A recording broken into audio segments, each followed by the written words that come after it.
news, everyone. Thailand has reversed its decision to require verification of the COVID vaccines. They reversed it, I think, under pressure they were getting from, a whole bunch of different sides. Anyway, not wanting to get involved in the politics and how that all occurred, enjoy this uploaded video, which involves a food review, my first one. Take care. We'll talk to y'all later. Thanks for watching. Bye-bye. Hey, man, Minnie and I, we're at RE Seafood on Sukhumvit. We're going to have traditional pad thai, shrimp pad thai. We'll see how it tastes. We'll do the food review. I'm looking forward to it. Okay, one thing good, they were very quick to bring out the plates, and here we have shrimp pad thai in front of us. We're about ready to sample it. Over here I've added some sprinkles, flakes, chili flakes.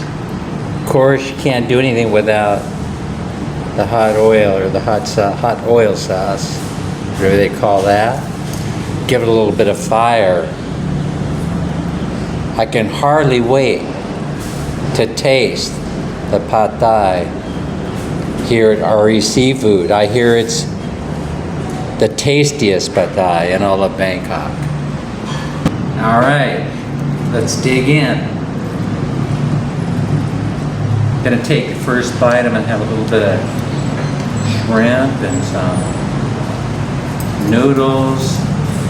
Try and get it all in there in the first bite.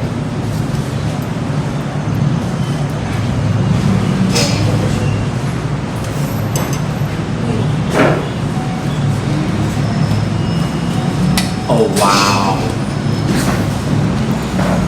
Oh wow. That's so tasty. The flavors are perfect.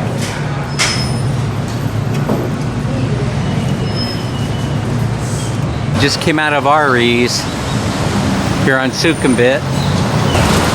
You'll find it right next to Legacy Express. In this fine 7-Eleven store. There's a little courtyard here. Shrimp pad thai was delicious. The noodles nice and fresh and chewy. And it set Minnie and I back a total of 120 baht, which is probably the equivalent of about $3.60. Probably couldn't get a Burger King for that.